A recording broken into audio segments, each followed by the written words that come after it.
The following podcast contains alcohol-enhanced conversations about alcohol, as well as a potential for discussions about topics of dubious, disturbing, possibly offensive, but usually hilarious interest. The opinions stated herein are solely of the persons making them, and any endorsement of these opinions by any other party is not implied. Foul language is likely, but intolerant viewpoints are not. Listener intoxication is advised.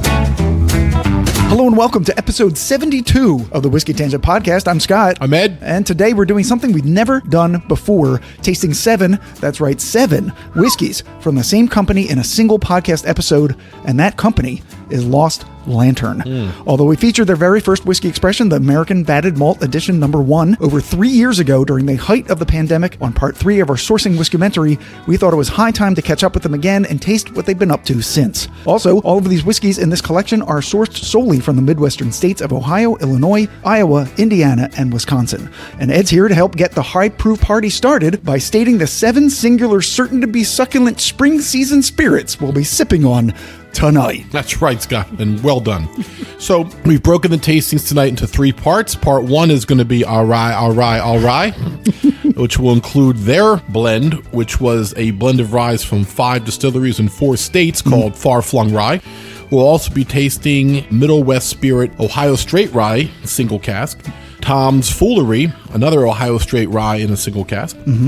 Part 2, labeled Bourbon Streak, breaking up in the middle with some bourbons, straight bourbon single cask from our friends at Few Spirits in Illinois. Then they're featuring Starlight Distillery, Indiana straight bourbon single cask, and then the Wollersheim Distillery in Wisconsin, another straight bourbon single cask. Right. Did I pronounce Wollersheim correctly? I believe so. Right, I believe that's how you pronounce it. Write that down for me. And then part 3, we have a wheat and repeat, where Cedar Ridge, famous for their Slipknot whiskey that we have tried before, they have a straight wheat single cask, and that is located in Iowa.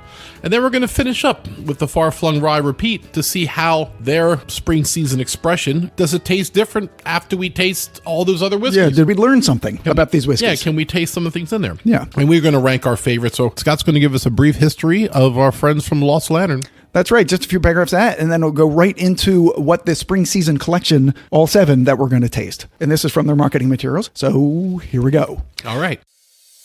When self-described whiskey nerds Nora Ganley Roper and Adam Apollon Polonsky first began laying the groundwork for Lost Lantern, they did so by going on an 8-month road trip across the United States.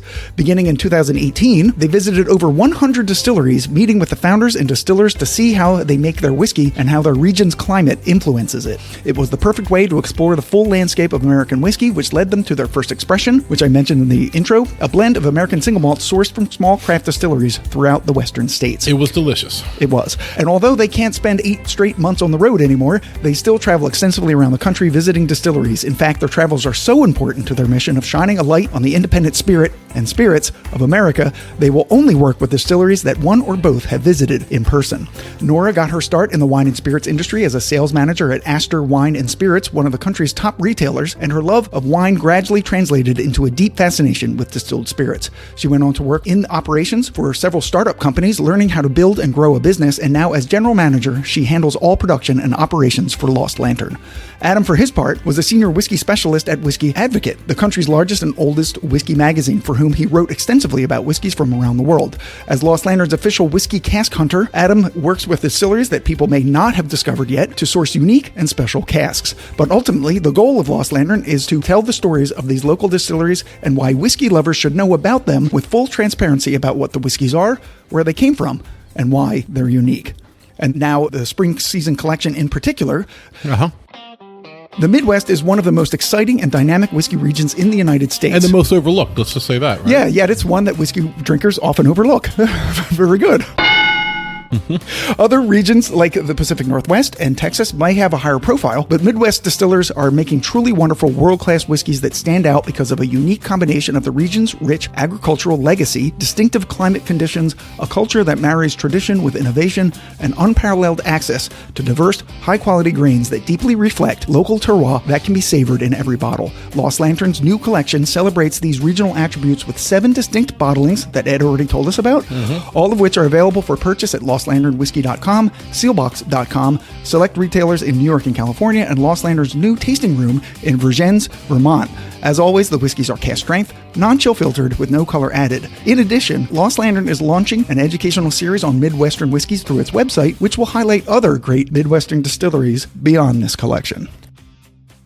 That was a mouthful. Yeah, that was a lot. You know, I gave them credit for helping me from our first experience with them, seeking out American Single Malts as a style of whiskey that I'd never really looked at because I didn't really care for scotches when I got into this whole podcast thing that much. And so I figured they were just the same, but they're actually not. American Single Malts tend to be quite different than their cousins from across the bay. Yeah, I'm thinking it was probably the first American Single Malt we tasted on the podcast. I think that's right. Yeah. And so to talk about their first one, Yeah. the Far Flung Rye, which Lost Lantern's first blend of straight rye whiskey proves that some of the country's best rye whiskeys comes from the Midwest. This special release brings together a blend of straight ryes ranging from 4 to 9 years old from 5 of the finest distilleries in the region: Cedar Ridge from Iowa, Middle West Spirits from Ohio, Starlight Distillery from Indiana, Tom's Foolery Distillery in Ohio, and the Wollersheim Distillery in Wisconsin. So the proof of this Far Flung Rye is 121.6.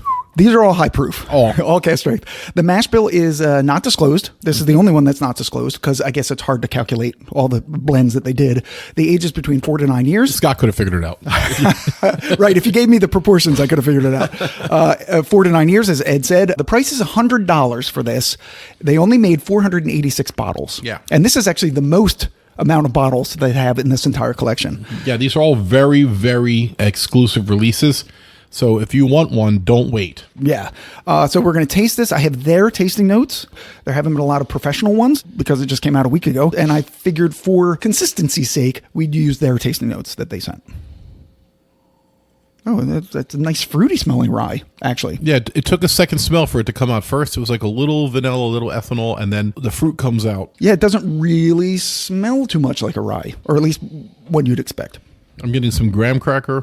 Yeah. I'm getting some like grape. Are you getting citrus yet? I'm getting a little sweet citrus. I'm not sure what it is. Maybe a little grapefruit. On a slight herbaceous note. Yeah, it smelled a little bit deeper, and I did get the rye spice after smelling it too deep. All right, I'm going to try it. A little dill also. I'm going to taste it too.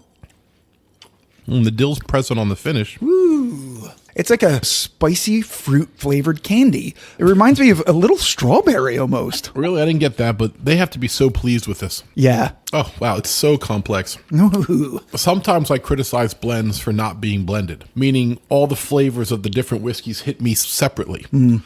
Here, I'm able to ascertain them, but they definitely are blended into a very smooth whiskey. It has a great interplay. It's much smoother than you expect for 121. Yeah. It really is just delicious whiskey. I'm getting like anise and clove on the finish. Huge baking spice. Like I said, there's a little dill in the finish, but there's tremendous baking spices on the finish. The graham cracker that you smelled, I absolutely taste in the mid palate. I'm trying to determine what fruity sweetness is in the very beginning when it first hits your tongue. You said grape on the smell, and I'm not sure I'm tasting that. No, I don't think I'm tasting it either. I am still getting a little bit of that sweet citrus. I haven't been able to like nail it down to a particular. It's super dark sugars too. Brown sugar. That's very prevalent for me. Yeah. This is really good. Man, really good. God, what a great night we're going to have. I know. If this is the start. You know what actually this reminds me of? It reminds me of a little bit of the punchiness of the Old Carter. The way Old Carter announces itself in your mouth. Like, yes. Here I am, love me. I'm going to drop 5 or 6 drops. I have to say, I don't think I've ever said this on the podcast. For $100, this was a bargain.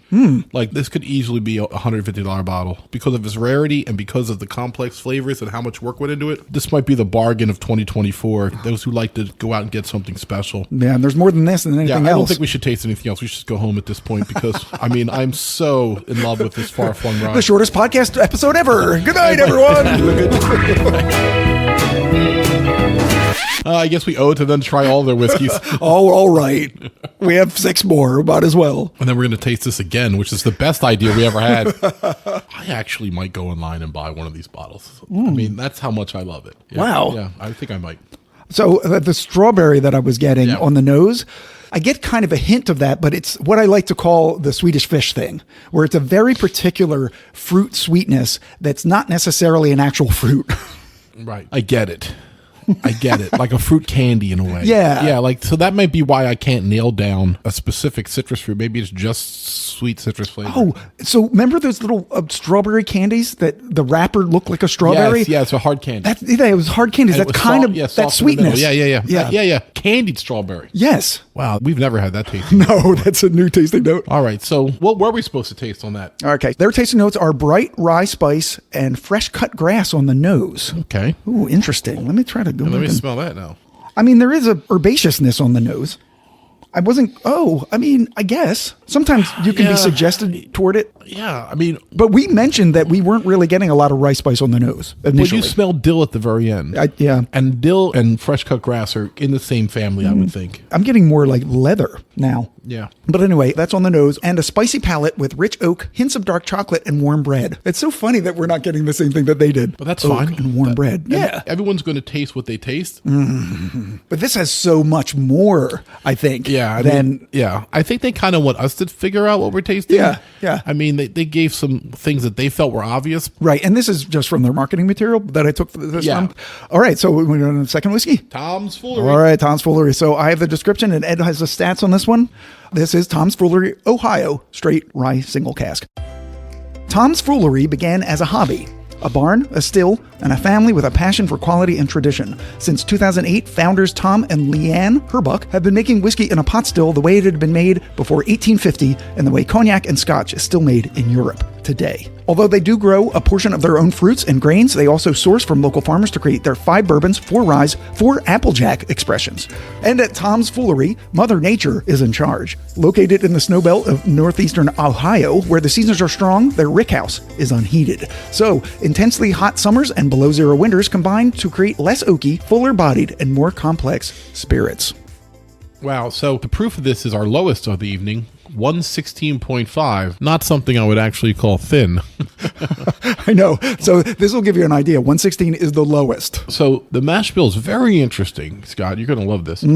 70% winter rye and 30% malted rye. Oh, So it's 100% rye in nature. Now you're talking my It's language. 9 years old. Oh, right. This is a 9-year. The price is $120, which, based on the specs I just read, again, seems like it should be reasonable. That's the highest, I think, in the collection. How many bottles of this do they have? 170 bottles available. Once Okay. again, don't wait. Yes, right. Oh, this is more oaky and like barn, very woody smelling. I don't know if they put it in my mind, but I smell cut grass on this more than the other one. Yeah, this smells like farmland. And Yes, outside. Yeah. But outside nature, not like outside in Staten Island. Shade. Yeah. Yeah, the Midwest, farmlands. Right. Yeah. Oh, there's a little fruit there too. Yeah, I'm getting citrus again. But Okay. this time I feel like it's got more of a identifiable, like it sounds weird, but like a real sugary lemonade. You know, like Ooh. the kind that you get like at Chick-fil-A or something that's just almost too sugary when you drink it. Almost like a sweet tea, but like with lots of lemon in it. Oh, that could be too. Yeah, I can Yeah. see there could be some tea notes in this. Yeah, there's definitely tannins. I mean, that's the 9-year. You just taste it? Mm-hmm. Ooh. I got like a big vanilla cake type bomb in my mouth. Like a vanilla Coke. There is like a little bit of a vanilla cola. Yeah, there's a goes into the finish. Oh, that's really good. Cinnamon, baking spices again, even more, I Yeah. think, on the Flung. Yeah. This is definitely more to the herbaceous and earthy and leather side to it than the Flung was a little bit toward the spectrum of fruity sweetness. So good. This is so My God, these are better than I expected. Oh my God. Now remember, I was so excited for this, and now I'm even more excited because these first two are terrific. you're talking about Adabinor have scoured the countryside to find these particular barrels, okay? So I'm not surprised. We knew they would hit right, but I don't know that I expected to have 2 all-stars right out of the gate. Like, this is freaking delicious.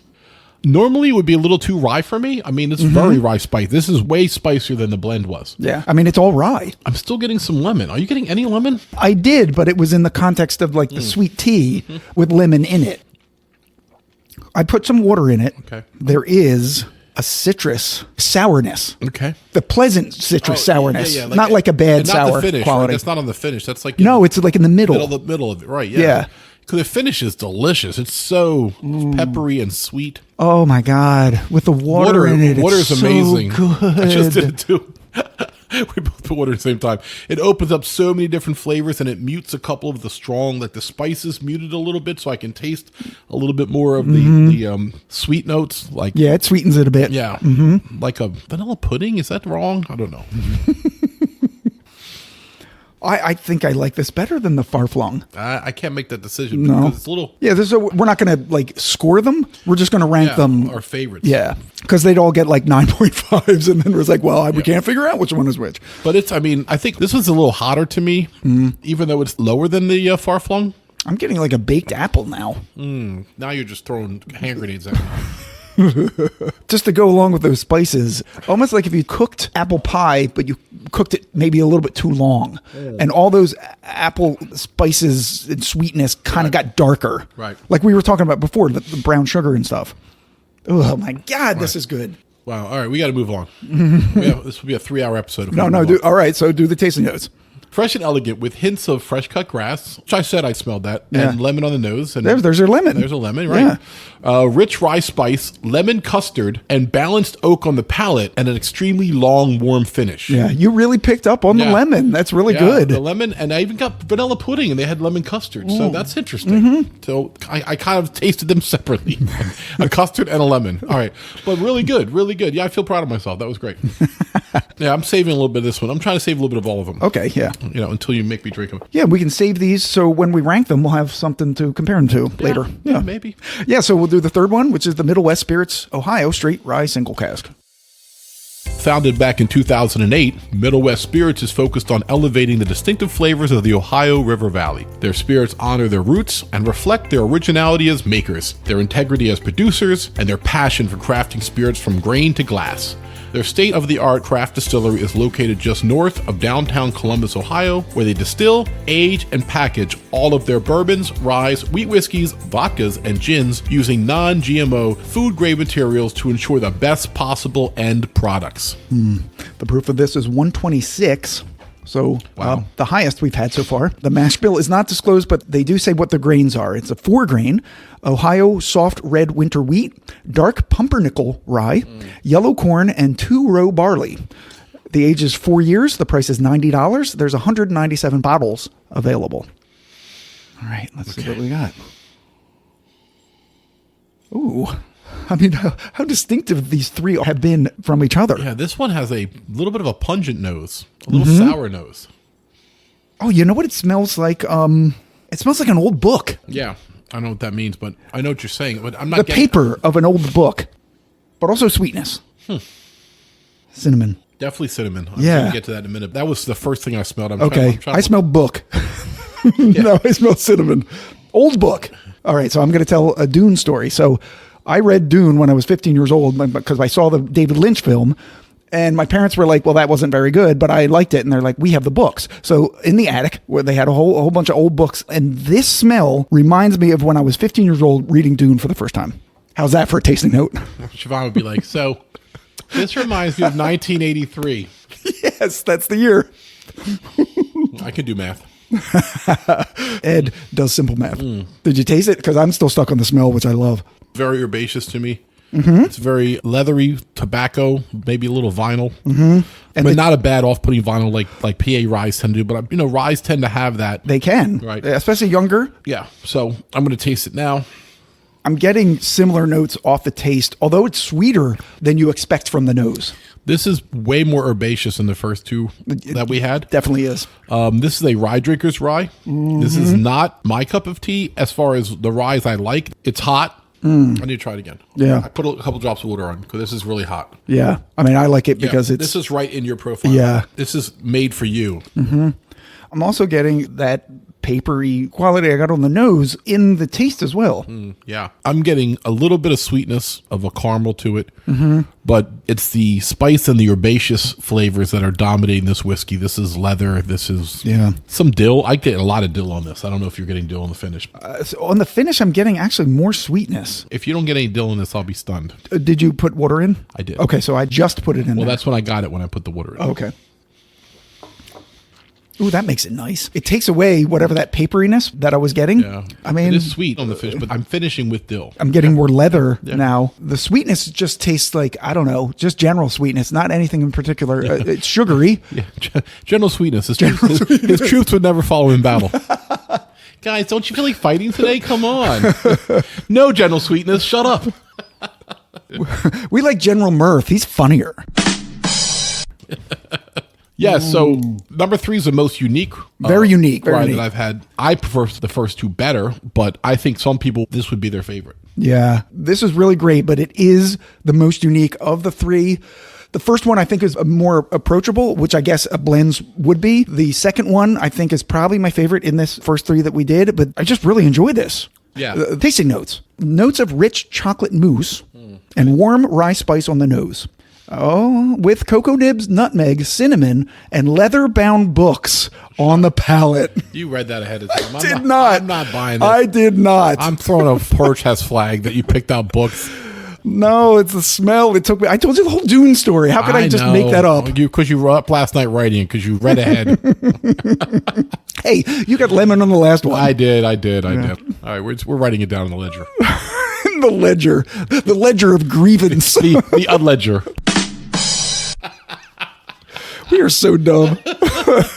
Oh, well. I think by far some people would pick this number 1. I know rye drinkers who are pure rye drinkers and think that sweet ryes are a travesty against the rye. Right. This is also 4-grain, right? Which explains like the uniqueness of the flavor and the complexity. And I'll be honest with you, 4-grain, you're already getting into a marginalized palate. Yeah, it's a bit of a wild card sometimes. Yeah, like not everybody's going to love the 4-grain. I love the experimental attitude, taking the chance. Yeah. Certainly, I found it better with water. Let's be clear. I would never not drink this if you handed it to me. It's an elite whiskey. Yeah. Yeah, it is a little better with water on it because 126, I think maybe is a little hot. But, I found it really good both ways. All right. So we're going to take a quick break. Yeah. And then we're going to pour the bourbons and see how the bourbons measure up against a real strong rye class. We'll be right back.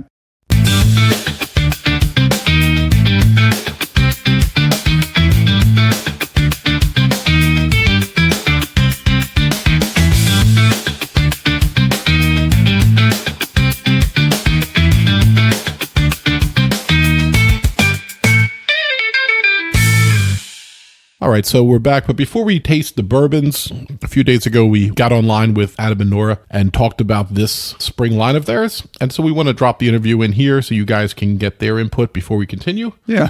And so we're going to listen to our interview with Adam and Nora, and then we're going to come back and we're going to taste their bourbons. Yeah. So here it is.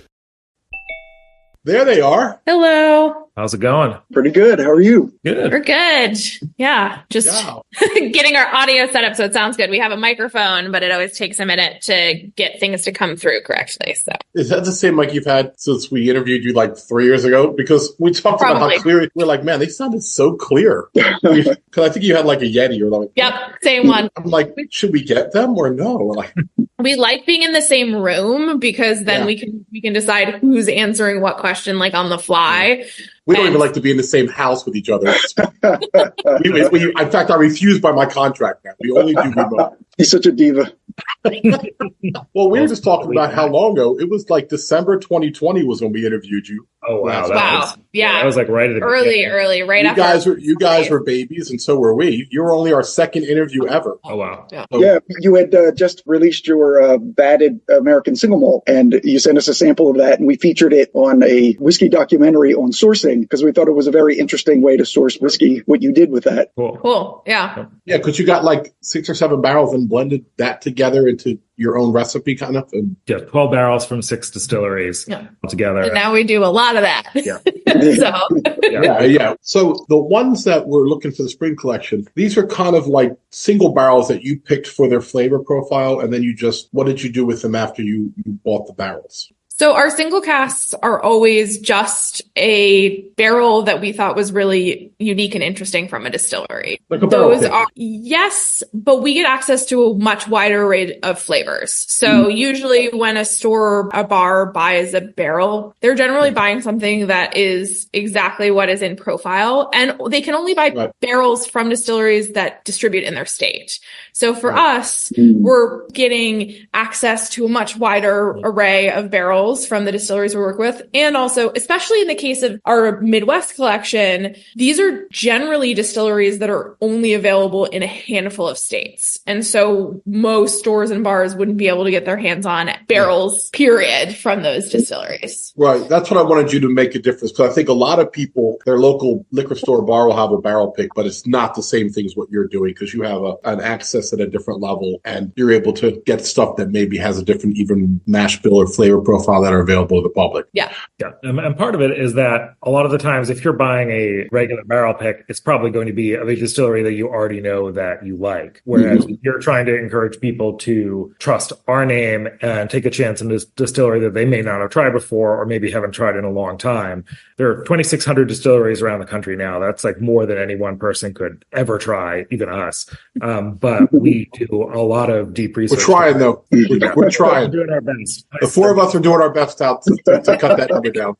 Yeah, I'll be honest. Of the spring collection, I only recognize 4 of the distilleries. So I see exactly what you're saying. And of the ones I heard of, I've only tried 2 of them. So, we're going to try a whole bunch of distilleries that we've never tried through your spring collection. And I think that's exactly what you were just talking about. Yeah, not to troll you, Ed, but we've actually tried 3 of the distilleries.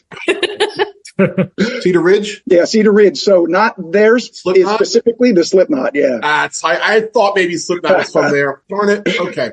3. Yeah, we haven't featured few on the podcast yet, but we're going to do an episode about them exclusively. But we have done 3 different Starlights and the Slipknot from Cedar Ridge. Right, but we met the owner. We did meet Paul, yeah. And Paul drink with him. So yeah, we did. It wasn't on the podcast, but I'm counting it. So we thought that your original sample that you sent us back in December 2020, I think we tried that, was just really, really unique. And once again, we had not drank a lot of American Single Malts at that point. Mm-hmm. That is something that actually helped us turn in that direction. And we've done episodes on it and we've come to like it. I like it very much more than most of the scotches I taste. So, I actually owe you a big favor for getting me to really look in that direction because I didn't realize how much was out there. Yeah, I love to hear that because that's exactly what we want. Obviously, we want people to buy and enjoy our whiskey, but we also want to encourage people to explore beyond what they're used to or familiar with. From when you did that episode with us, American Single Malt has exploded as a genre. So you guys are way ahead of the curve on that as well.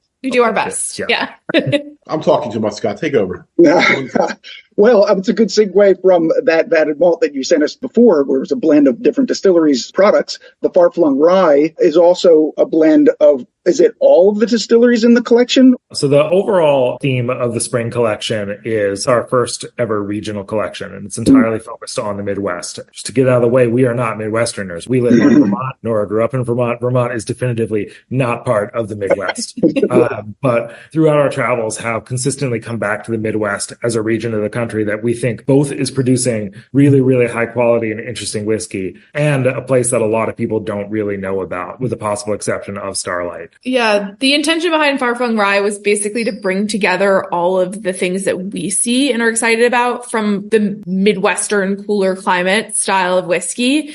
We knew it was going to be a rye, and it happens to contain 5 of the 6 distilleries. It was just the best whiskey we could make highlighting Midwestern whiskey, and it just happened to have 5 of the 6, rather than us going and having the intention to include everyone. For us, it always comes back to what is the best version from a flavor perspective that we can make of this blend. Sure. I think a lot of people nowadays, MGP would be the only one maybe that they'd heard of. Like you said, Starlight is also kind of popular, especially in New Jersey. It has a sort of a cult following. But MGP is huge. They make a lot of whiskey for a lot of different companies, their own also now brands. And I noticed that MGP is not present in the collection. And I'm assuming that was a choice as well because everyone gets to drink MGP.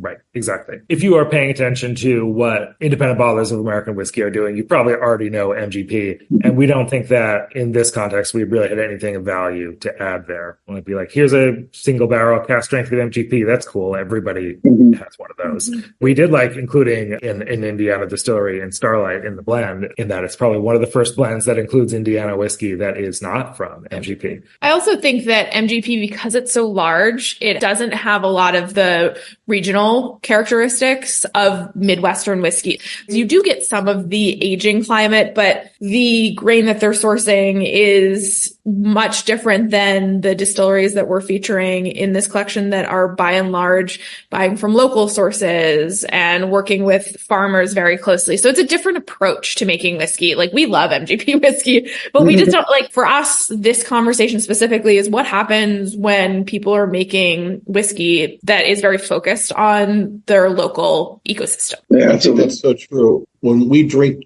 Journeyman, it doesn't taste like anything else. You know, I think Balcones, when you drink Balcones, you may like it or not like it, but it has a very unique flavor profile for the same reason I think you're talking about. Exactly. So it's definitely different than dumping 25,000 gallon fermentation tanks and stuff like that. Exactly. And what we really like when it comes to bourbon and rye from other parts of the country is that it doesn't taste exactly like Kentucky bourbon. Like, that's what makes it exciting for us. But just tasted the same as what you can get from elsewhere, but cost more. What's the point of that? Why? Yeah.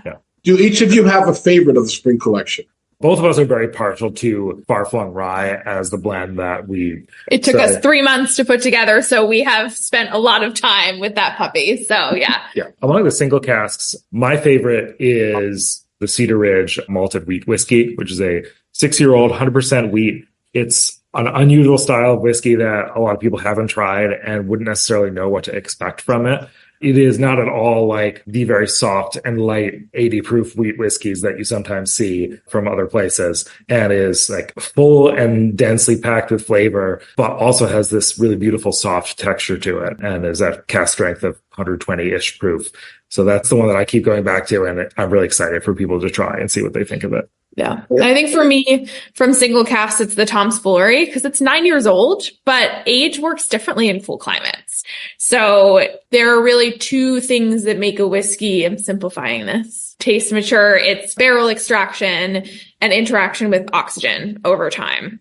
And in hotter climates, the extraction overwhelms relatively quickly and it becomes the dominant flavor. In cooler climates, you get to taste more of that interaction with oxygen, the delicate, more nuanced flavor profile that you get from that. You still get a little bit of the oak there, 'cause it's 9 years old, but it really shows what older cool climate whiskey can taste like. And you don't get to see that often, because a lot of these distilleries aren't old enough to have a 9-year-old whiskey out. So I'm super excited to have people try that whiskey. So you said that the Cedar Ridge is malted wheat. Yes. Yes. We actually had a great experience with one of them, right, Scott? The Brooklyn 77. Yeah, they was had 100. Was it 100% malted wheat? I think so. Yeah. And it was pretty high proof. It was one of the most unique and delicious whiskeys we've ever had. So yeah, it's excellent.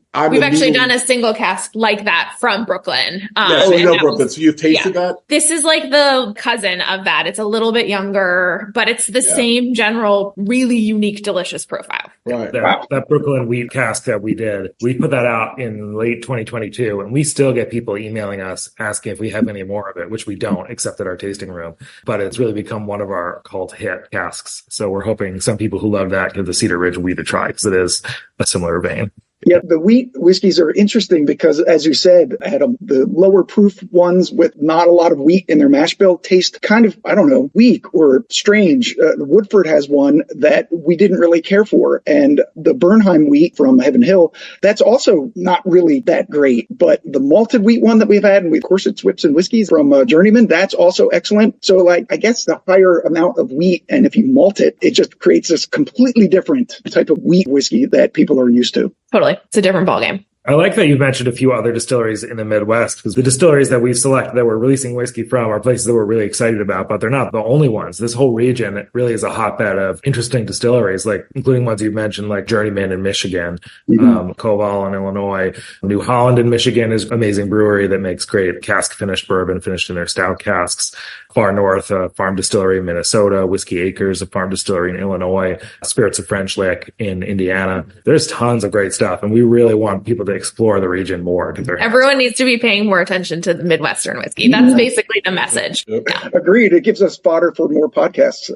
We could feature each one of these distilleries on their own episode. You said you spent 3 months. Can you just take a little bit through the process? Just explain to people how that process works. It's just like dump it together, taste it, nope, come back the next day. There's more to it. So just share if you can. So our blending process, we basically just pull samples from all of the barrels that we're thinking about for a specific blend, and we taste them and we start talking about things that are going to play together well. And generally when we're blending, we let the whiskey talk and do what it tells us. But for this one, we wanted to make sure that we were bringing together components that highlight the specific things that we're used to from the Midwest, like a creamy palate, a lower ABV, a little bit more of a cereal-y profile. And then we do some initial prototype blends where it's a hypothesis. We think these are going to play well together.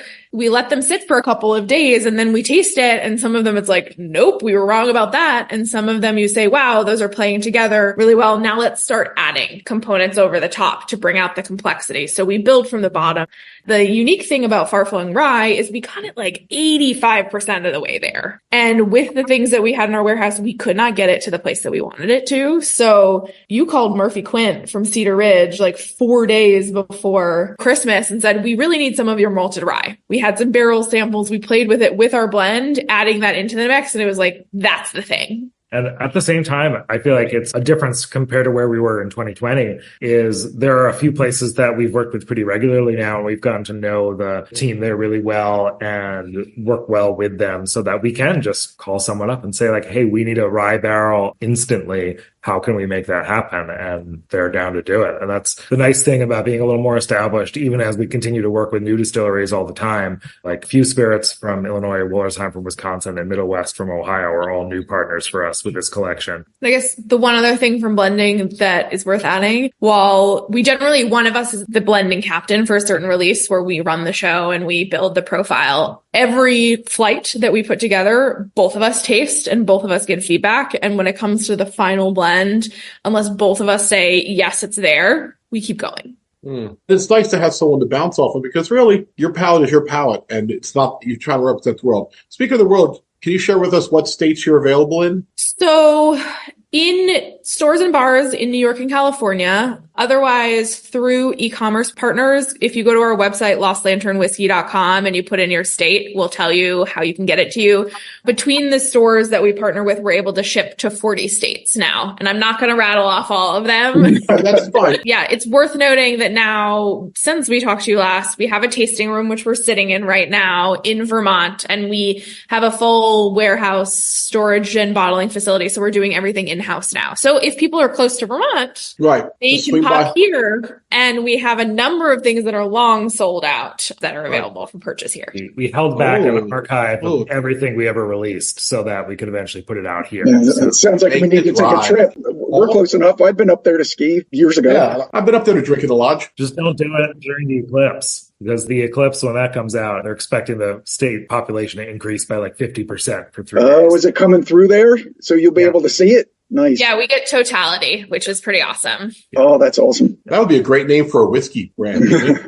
Totality. We have Shadow, which we're definitely going to do a special on because that feels apt. Wait, how about when we put our whiskey out, the Whiskey Tangent Totality? I like it. Copyright. No. Hey, thanks so much for coming on. We can't wait to taste these together. Of course, I don't know if you expect everyone to drink them all the same day like we're about to, that's like the best part of our job. Most people don't get a chance to taste whiskey side by side. Yeah. I'm excited to hear what you end up gravitating towards, and I'm especially excited if they end up being different things. If one of you is like, well, clearly the best one is X, and we won't agree. Oh, I guarantee you that's what we'll do. We won't agree. If we agree, you guys need to be like, go get more of that and put it out because our palates are so different that if we both like the same thing, it's an exceptional whiskey. So thank you so much for coming on. It was great to see you two again. And we're so happy that you guys are doing so well and just getting to do what you love. Yeah, thank you so much for having us. It was fun to catch up with you again. Thank you. All right. All right. See you guys. Bye. Bye. Yeah, so wow, it was really great to catch up with them again. Yeah, we would like to take a trip up to the tasting room. And, definitely. And just have them spoon feed us stuff from their archives that they think we would like. And guess what? Spoiler alert, we'll like it. Yeah. If there's anything like the 3 whiskeys we just tasted, we're going to love them. Oh, I know. And we have so many more to taste today. So we're about to get into the bourbons. Yeah. The first one we're going to do in the bourbon streak, the Few Spirits Illinois Straight Bourbon Single Cask. And I have a short description. Ed's got the stats. Here we go.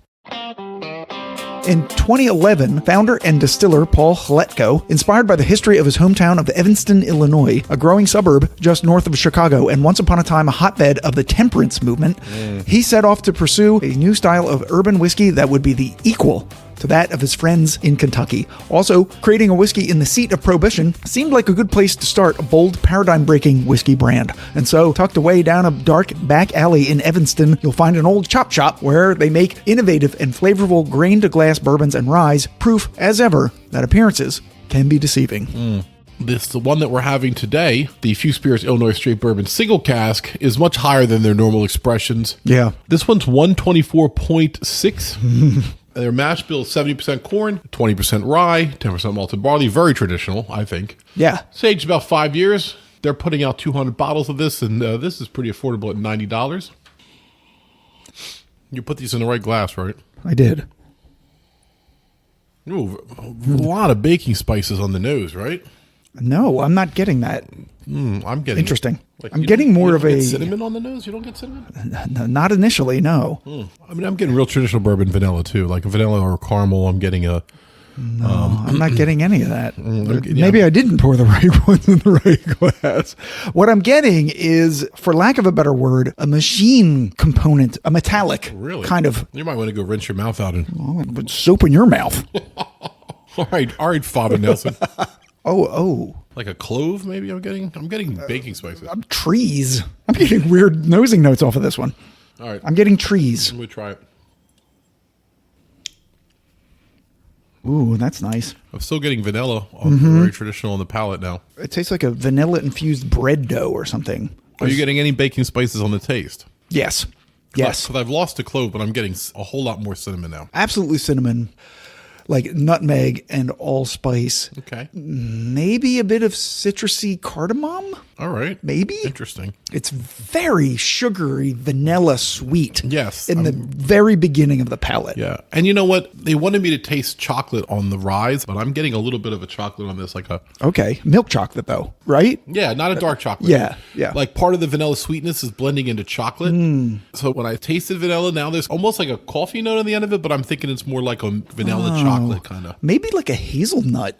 I'm not getting that, but I like this quite a bit. Yeah, this is good. Remember, these are bourbons that we're doing, right? This is the bourbon This is Ed's streak. This is Ed's flight. This is right. The first flight was Scott's flight, and the second flight is Ed's flight. Though Lord knows I drink a hell of a lot of rye. So I drink a hell of a lot of bourbons. This is delicious. I really enjoy this. Yeah, complex. What's really strange is I was not getting any of the nosing notes, but I'm getting all of the tasting notes. I think we're agreeing on the tasting notes. Oh, that's what you mean. Okay, I was going to say, like, I didn't do the tasting notes yet, did no, I? no. I mean, our own. The milk chocolate, I mean, now that you've said it, I was more thinking cocoa powder, but you okay. said milk chocolate, and that actually is, the more I drink it, now I've added some water, and I think that opened up more chocolate flavor to me. Yeah. So I didn't taste it without the water, but I absolutely taste it now. And the only reason I said milk chocolate was because I wasn't getting any of those deep, dark kind of flavors to this, because that's not the type of whiskey this is. This is more of a lighter, sugary, Vanilla. creamier, and absolutely. yeah. So cinnamon and chocolate are the two things I tasted the most. Yep. Yeah, you mentioned coffee, right? A little bit. A little bit. And that's why I said hazelnut, because it reminds me of like a flavored cinnamon hazelnut coffee that I might have had at one point. Really interesting. But I don't really actually taste the coffee flavor. No. I taste the rest of it that I've had in a coffee. Yeah, really good. So there's only 20% rye in this. Yeah. But I still get a lot of rye on the some nose. people call that high rye. It's crazy, because I don't think that's high rye. I think it's like 30. You think it has to be 20? Well, 25 or more. I think that's high end too. Yeah. Like, I don't consider 20 high rye. I mean, if you're comparing like traditional bourbons, 20 might be really high, but in this whole pantheon of high rye bourbons, I don't think 20 is really that high. Yeah. All right. So second one. Oh wait, tasting notes. Oh yeah, tasting notes. So on the nose, We have sweet notes of nutmeg, which you tasted, cinnamon, and French vanilla. The palate has a rich and round spice, a soft, creamy texture with notes of milk chocolate and cinnamon rolls. Yeah. Well, we crushed that. The finish is long and warm, but I also think it's a little bit spicy too. And I think some of the baking spices that we get on the nose finish on the very end of the finish too. Yeah, and so the only thing I didn't get was the nose, but I got everything on the nose on the palate. Yeah, right. I didn't get French vanilla, but we said vanilla all over it. So, I mean... Well, French vanilla gets a more buttery kind of quality. Yeah, or they were just trying really, really quickly to be barrel and just throw something in on vanilla. Because I feel bad just saying vanilla, but... Just pick a random country from the world and just say Nigerian vanilla. Yeah, I feel like it tastes like Nigerian vanilla and Belgian chocolate to me. Antarctican vanilla. No, really, really nice job, Few, and Lost Lantern. That was delicious. Terrific. So the next one up for the bourbon flight, the Starlight Distillery Indiana Straight Bourbon Single Cask. In 2001, the Hubner family, already owners and operators of a 180-year-old winery, decided to open a distillery on their property, a 750-acre farm located in the town of Starlight, Indiana. It's about 20 miles north of Louisville, Kentucky. There, they originally made brandy, but later also whiskey, with the goal of becoming a true grain-to-glass operation. Not only did they teach themselves how to farm both corn and rye, they installed the pot stills themselves. Having a successful winery operation, they were able to patiently wait for their whiskey to mature, free from the financial constraints that force other distilleries to source whiskey from elsewhere. That's a great point, by the way. Yeah. Today, Starlight produces both bourbons and ryes, along with gin, rum, vodka, brandy, and a number of fruity liqueurs. But that is really interesting that they didn't have to go out and source other people's whiskey until they could get their own revenue. Right, because they had a revenue stream already going, Correct. and they were able to wait for the whiskey to mature. And other spirits don't take as long. You can get vodka and gin out a lot quicker than you can whiskey. Oh, for sure. So even the distillery was able to produce stuff before the whiskey had to come out. Right. Outstanding. Yeah. All right, so let's see what this is. Yeah, so the proof of this is 118.7, so not as high as the last one. The mash bill is 60% corn, 20% malted barley, 10% rye, and 10% wheat. Another four grain. Yeah. Wow, that's interesting. The age is 6 years. Price is $90, and there's 132 bottles of this available. We featured Starlight previously.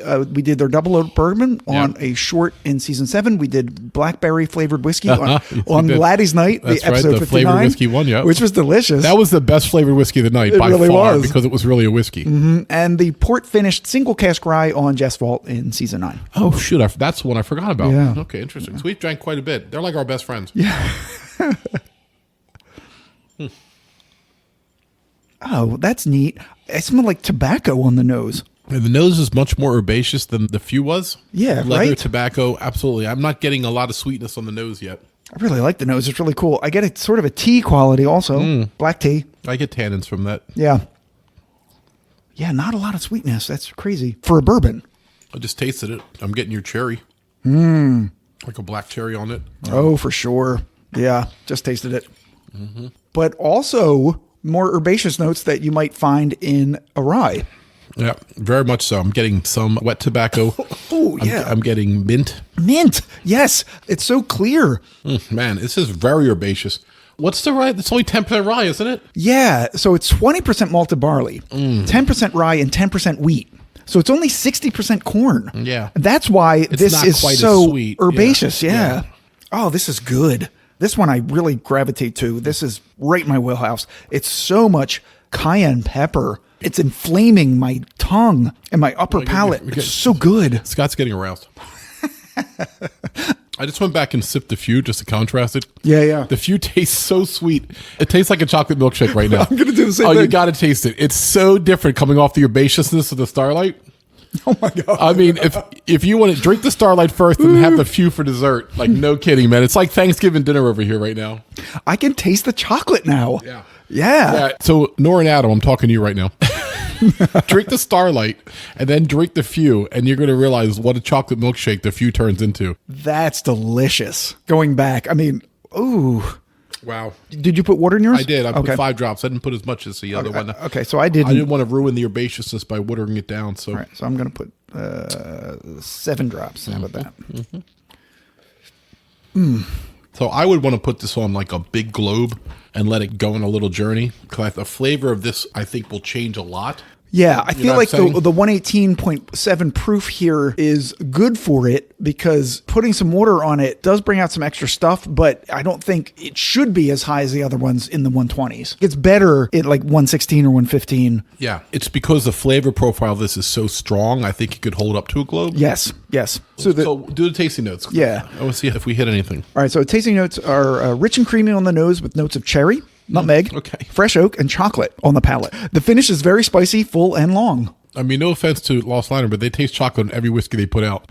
Now I'm getting chocolate on it. The water helped bring out a little bit of a chocolate. Okay, you're mostly right. The only one they didn't have chocolate on was the Tom's Foolery. Right. I didn't actually mean all of them. But 4 that out could, of 5. But that could be they just like chocolate. Right. Which who doesn't?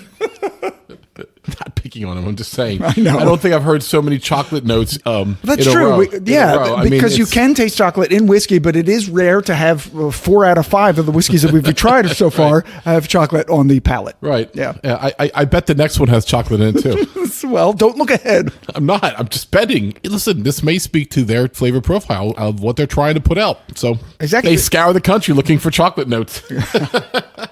Right. They said that the 2 of them are their tasting panel. It's just the 2 of them. Right. It's not anybody else who picks these whiskeys. Okay. So the third in the bourbon section that we're doing here is from the Wollersheim distillery in Wisconsin. It's a straight bourbon single cask, and I have a description. The distilling history of the property on which the Wollersheim winery and distillery now sits dates back to the late 1800s, when Jacob Kell started making brandy alongside his wine. Many years later, in the 1980s, Wollersheim founder Bob Wollersheim, along with his son-in-law and Wollersheim's winemaker Philippe Coquard, dreamed of resuming brandy distillation at the winery. Unfortunately, due to regulations after Prohibition... Down, down, down.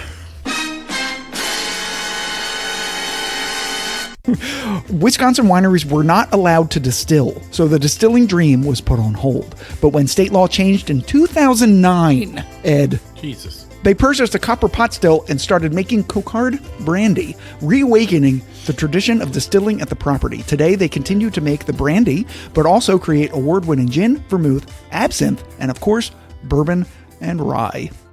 And the bourbon we're tasting right now, the proof, Ed? 131.2, the highest of the day. Jeez. I need this like I need a kick in the stomach. Here, come closer. Ow, that hurt. Break your new stool. I just broke my foot. The mash bill is 66% corn, 22% rye, 12% malted barley. Interesting. It's aged 5 years. There's $90 price on this, and only 200 bottles available. Okay. And we will nose and taste. The nose is pretty intense. I'm getting some orange right away. Ooh, yeah, definitely a light, sweet citrus note there. Wait. These are also interesting. I'm getting lots of herbaceous notes too, though. Uh-huh. I know. We've been saying leather and tobacco all day, but I'm getting leather and tobacco. I don't know what to tell you. This one's one of the most pronounced tobacco and leather ones that I've gotten. Yeah. On the nose. Now, on the nose, I haven't tasted it. And it's especially strange for a bourbon to have these nosing notes. Yeah. I mean, it is 22% rye and the 12% malted barley, but it's still, Guess what I'm getting? I'm getting chocolate on the chocolate nose. All right, well, let me see. I'm getting it. Oh, there's like pine there, too. Interesting. Like if you're eating chocolate next to a Christmas tree. Right. How's that for a nosing note? Yeah. It's pretty interesting. Oh, these are all fascinating. Right. I love this so much. I love my non-job. And this is Wisconsin. This is one of the most northern U.S. distilleries that we've Yeah. We've had some Minnesota, which I guess would be higher, right? I don't have my globe out. So, you laugh again, but I'm tasting a little chocolate. But this time, not milk chocolate. I'm actually getting... Like a cocoa. Like Cocoa Pebbles. Oh. Or what's the other chocolate cereal that was... Puffs. Cocoa Puffs. It's that subtle chocolate that comes along with the cereal to it, I guess. Yeah. So I'm getting like cinnamon red hots. Okay. And it's very initially sweet on the palate, although I'm getting a little vinyl, just a touch of that vinyl-y quality. No, I'm getting that. Definitely getting a little vinyl in this, without a doubt. So after the initial Cocoa Puff beginning of the palate, there's this taste I can't distinguish at the end. It's spicy, but it's like not like barbecue sauce, but like a rub. Ooh, so like You know what I savory. mean? Like a seasoning rub, Yeah. like that. But it's not just traditional like pepper. It's herbs. Yeah. This might be even more different than the third. Like, I feel like we just randomly saved the third one in each of these two first parts for the most unique ones on the panel. This is a bourbon. No, it's Does not. this taste like a bourbon? No, it does not taste like a bourbon at all. If you come in here looking to like drink a Woodford Reserve, you are out of your mind. You're in a lot of trouble. This is a whole other animal here. I'm absolutely tasting chocolate on this one. Really strong. Almost like a, you said Cocoa Puffs, but I'm thinking like hot cocoa. Okay. With a little bit of cinnamon in it and a marshmallow. Okay. It's like the alcoholic version of a hot cocoa, but with also herbaceous and leather and all of those other flavors. I'm definitely getting the cinnamon now. I didn't get it until I put water in. Oh yeah, cinnamon's there for sure. I don't know if I put water in it or not. Did I? I do. I put it after the second sip. It's I don't know. It's I don't. 131. I didn't. It's creating a second throat in me. It's trying to find its way out. It's creating a second throat on you. It's making a fistula out of your neck. Hello. So, all right, you want to taste the nose? Are you ready for it yet? Yeah, go ahead. Go ahead. All right, the nose. Intense and powerful cool climate northern bourbon with notes of leather, chocolate oranges, and pipe Ooh. tobacco on the nose. Yes. Exactly. Hints of chocolate mousse, dry grain, and spice blackened meat on the palate. The meat, bro. I didn't get the meat, but I got the... I The think I spice got- blackened. Yeah, I got something Yeah. going on there. I guess, oh my God, the dry grain, would that be like a Cocoa Puff? I'm cheating. I mean, I'm not cheating now. if you mix the chocolate with the green, maybe. Now you're cheating. It's revisionist history here. Yeah, but I think we're doing pretty good. I mean, honestly, these are all intensely flavored, Yeah. delicious whiskeys. Right. So- Again, it might not be to your particular palate. True. Like I said, one of the ryes wasn't my palate. Yeah. But I can certainly recognize it's a spectacular Mm-hmm. crafted whiskey. Here, I love Starlight, but compared to the Few and the Wollersheim for me, I would go in either one of those directions again. Yeah, it's difficult for me to pick a favorite in this round because none of these taste like traditional bourbons to me. The Few was the closest. I would agree with that. And I didn't think so until I got to the other two. Right, because few sets the tone. Yeah. And the other two just go, okay, we're just going to elevate on that. I just went back and finished the other two to try to put this in perspective, Mm-hmm. the Wollersheim, and it definitely did. I know, right? Yeah, this is a lot. This is a lot. We're just kind of blown away by what we're tasting here. Lord Adams must be smiling like, like we know. It's just like- Like, we know. So you expect this kind of, I don't know, confusion from the ryes? I didn't expect this from the bourbons. Yeah, I thought that this was going to be like traditional bourbon flavors and all, but but with like a twist. this right? is what we talked about. Journeyman tastes just like Journeyman, and it has unique earthy qualities to their stuff that's kind of to their local grains and all. And the same thing we noticed when we did Balcones, which we didn't really care for most of Balcones because of the unique flavor that they had there. One or two hit us right, but the other ones were like, I can take or leave it. strange finish. that They're a they very have here. popular brand. A lot of people love them. Sure. And that's why, if you ask yourself, should I go buy one of these bottles? I would say you absolutely should, because Yeah. not many of these are sitting on your local shelf in your liquor store. No. So if you're in New Jersey or the tri-state area, or we are, you'll find Few Yep. on the shelves. You'll find some Starlight on the shelves. You will not find Tom's Foolery or Middle West or Wollersheim. And the Few and the Starlights that you will find, you're not going to find them at cask strength. Unless you get a store pick. Right. But then you have to go look around, and it's not going to be this barrel. Right. Because they already told you they get barrels that nobody else gets. Yeah. And so we are going to take another break. Yes. We have two more to drink. Well, one more original. Well, more original, but we're going to drink two more. And then we're going to drink the Far Flung Rye again. Right. Because Nora, when we asked her what order should we taste them, and we said that we were going to taste the Far Flung Rye last, and she's like, you should taste it first to get an introduction to what you're going to taste for the rest of the thing, and then taste it again at the end and see if it changed or what you've learned. So we trust Nora, and that's what we're going to do. Right. So we will be right back after a short musical interlude.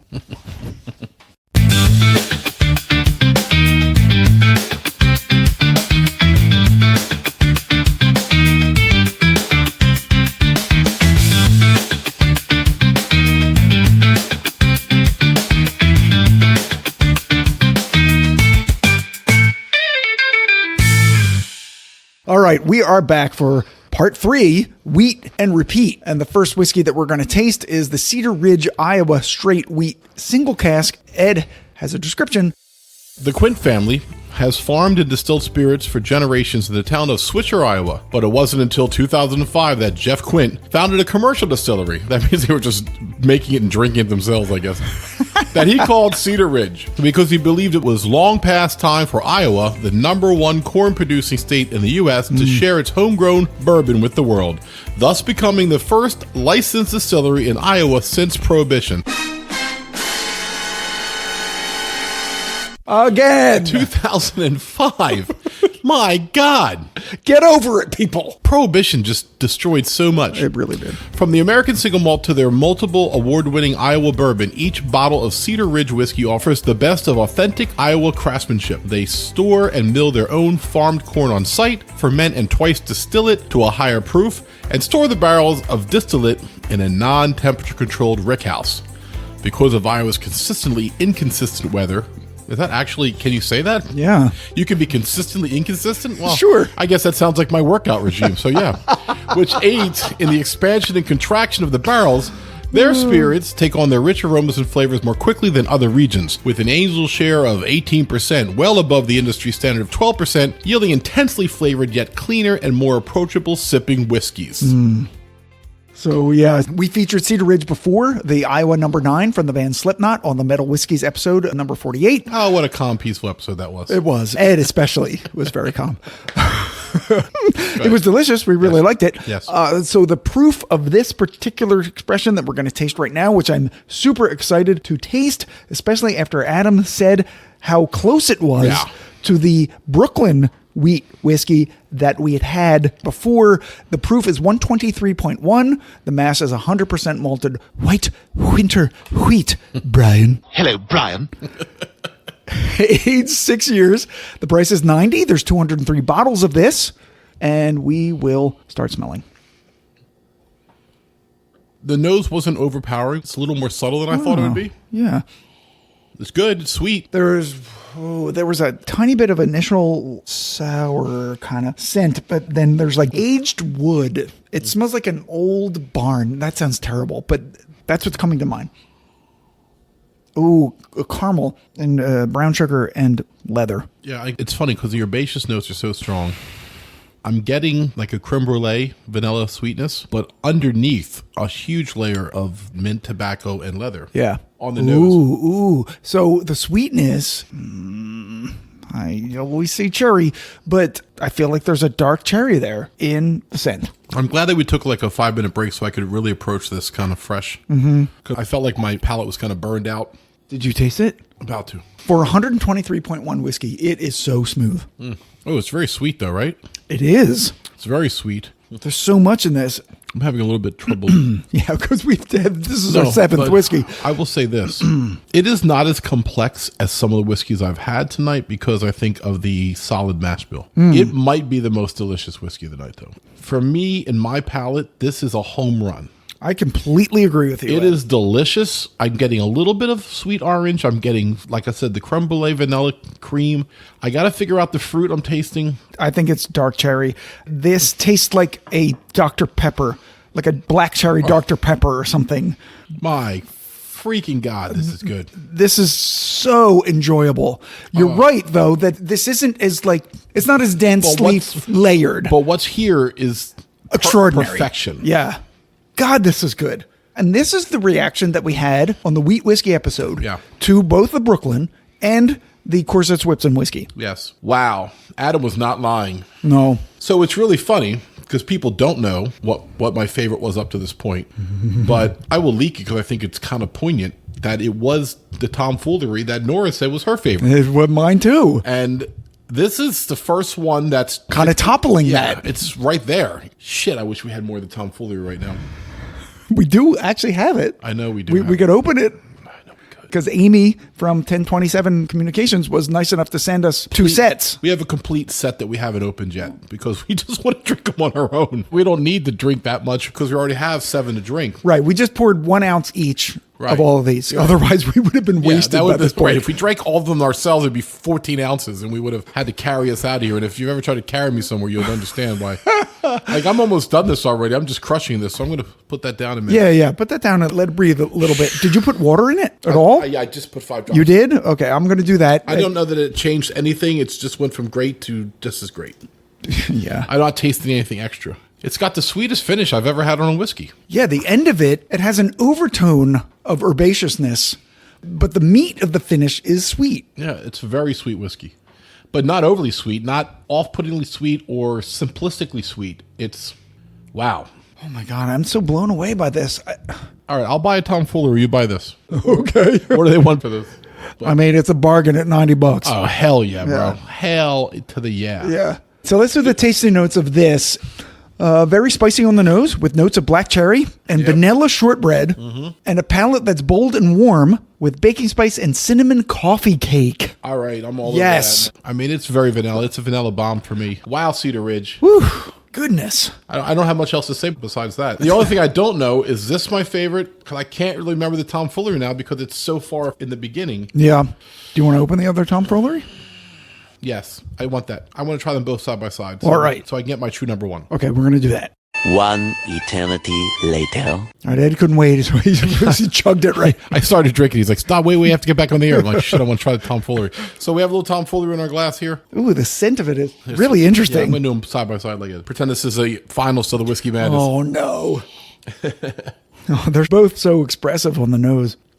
Oh my God. The Tom Foolery is so good. So good. So rye spicy. I taste the orange now. Yeah.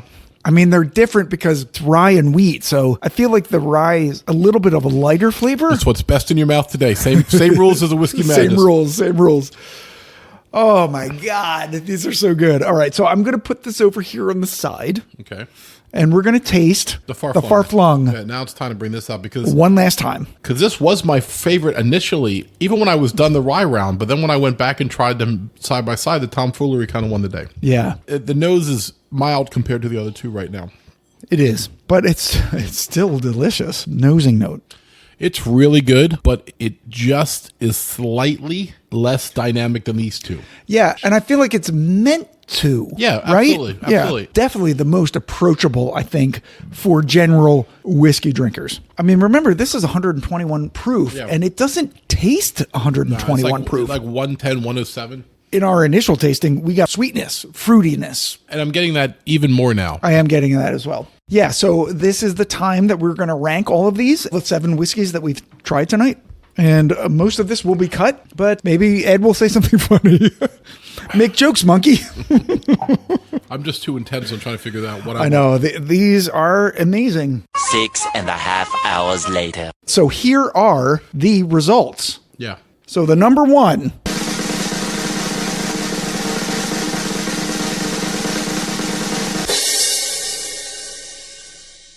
The Cedar Ridge Wheat Whiskey. Ed and I both picked it as our number one whiskey. Yep. Coming in second is the Tom's Foolery Rye, We both picked that. which we both picked as our number 2. The Flung Rye comes in number 3 because Ed and I also agreed.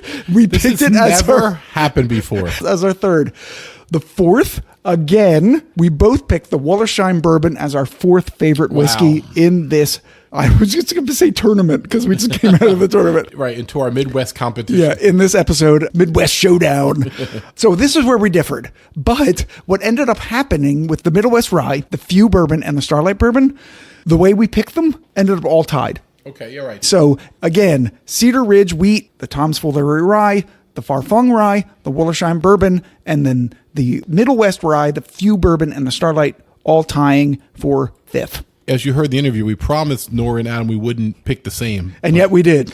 You know. We just love really 100% malted wheat whiskeys. Yeah, I mean, that's what we like. Two guys who have tasted over 300 whiskeys, something that is unique. And which is funny because a lot of times the 4 grains, which are unique, fall a little flat on us. Mm-hmm. But the malted wheat that we've had, and we haven't had a lot of it, but what we have had has been exceptional. Yeah. And so I really want to thank Adam and Nora Absolutely. for sending us such a great array of whiskeys to try. And I hope that they feel like we did them justice today. Lord knows we rolled up our sleeves and we worked hard. Really did. We didn't we've been go on off a lot of tangents. We've been at this for 3.5 hours. Oh my god! I mean, because we take breaks. Yeah, so like in a whiskey tangent arena here, it's mostly whiskey and less tangents. Yeah, we had too much whiskey to focus on, but and if you don't run out and order some of these bottles, and you could order any of them, by the way. Yeah, pick one. And I'm not kidding. We probably will go online and try to order a couple of these. Especially the top two. Yeah. Right? Tom Foolery and the Cedar Ridge. Nora and Adam, we're getting in the car tomorrow morning and we're driving up. Actually, we're driving right now.